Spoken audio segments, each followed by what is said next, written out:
Well, this Montreal circuit is one which ramps up. The more rubber goes down, it gets faster and faster. It's absolutely vital, isn't it, Martin, to time your qualifying runs properly, to go out at the right moment. Mark Webber got it all wrong in the first knockout session, held up by his own teammate. What did you make of that?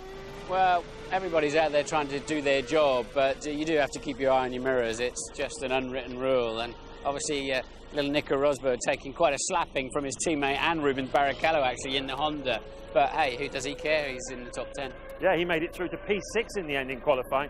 Into the second knockout session, it was a case of the disappearing BMWs, really. They were third and fourth in free practice, Villeneuve and Heidfeld, 11th and 13th at the end. What was that all about?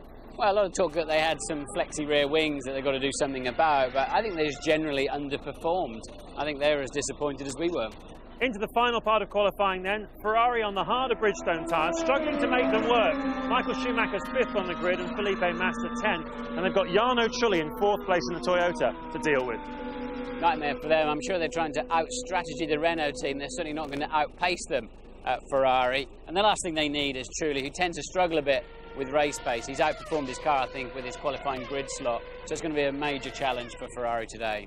Alonso was fastest in all 3 qualifying sessions, and it looks very much like an in-house battle between him and Fisichella here. So let's take a look at the grid. It's an all-Renault lockout. Alonso has his 5th pole position in a row, only the 2nd time this season Fisichella started alongside him. Raikkonen top 3 again, and Trulli outperforming the car in 4th. Michael Schumacher struggling a bit with the tyres in 5th, Rosberg's 2nd best performance of the year. Montoya and Button back in the top 10 for Honda, ahead of teammate Rubens Barrichello in an all-Brazilian row 5. Villeneuve disappointing in qualifying alongside Christian Klien in the Red Bull. Heidfeld and Ralf Schumacher, the 2 Germans, on row 7. Then it's Liuzzi and Coulthard on row 8.